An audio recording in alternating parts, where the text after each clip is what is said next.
warahmatullahi wabarakatuh. Salam sejahtera bagi kita semua. Shalom, Om Swastiastu, Namo Buddhaya, salam kebajikan.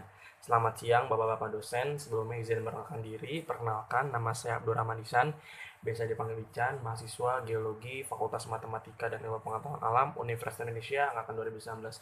Pada kesempatan kali ini saya akan menjelaskan salah satu materi kuliah yang ada pada mata kuliah Geologi Dasar, yaitu Teori Tektonik Lempeng. Sebelumnya saya membagi materi ini menjadi 4 outline.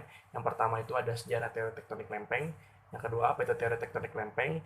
Yang ketiga, lempeng utama di bumi. Dan yang keempat, batas lempeng. Kita langsung masuk aja ke sejarah teori tektonik lempeng.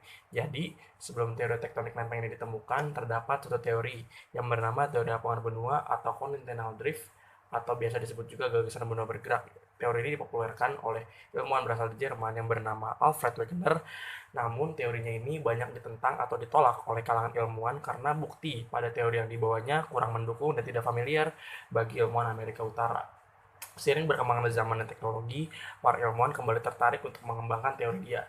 Dan pada tahun 1968, teori apungan benua melengkapi munculnya satu teori baru yang lebih konkret dan dapat dipercaya oleh para ilmuwan sampai saat ini, yaitu teori tektonik lempeng. Dan apa itu teori tektonik lempeng? Teori tektonik lempeng adalah pengembangan dari teori apungan benua yang jauh lebih menyeluruh. Teori tektonik lempeng adalah teori dasar pada ilmu geologi yang menjelaskan bukti-bukti pergerakan bumi yang dilakukan oleh lempeng.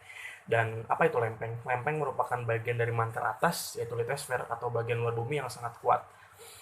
Terdapat 7 lempeng utama di bumi, yaitu litosfer utama, yaitu lempeng Amerika Utara, Amerika Selatan, Pasifik, Afrika, Eurasia, Indo-Australia, Antartika, dan lempeng yang terbesar adalah lempeng Pasifik. Dan batas lempeng itu ada 3. Nah, batas lempeng ini apa sih? Lempeng selalu bergerak secara konstan relatif satu sama lain, dan antar lempeng ini terjadi interaksi.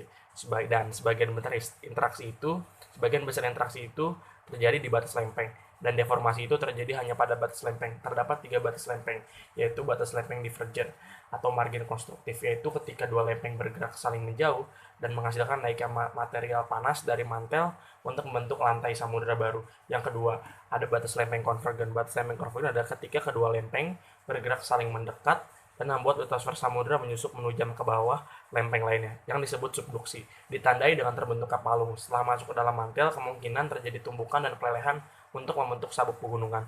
Dan yang ketiga, batas lempeng transform, ketika kedua lempeng bergerak saling bergesekan tanpa menghasilkan atau menghancurkan litosfer.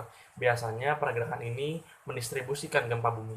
Ya, sekian penjelasan dari saya. Semoga bermanfaat. Terima kasih. Wassalamualaikum warahmatullahi wabarakatuh.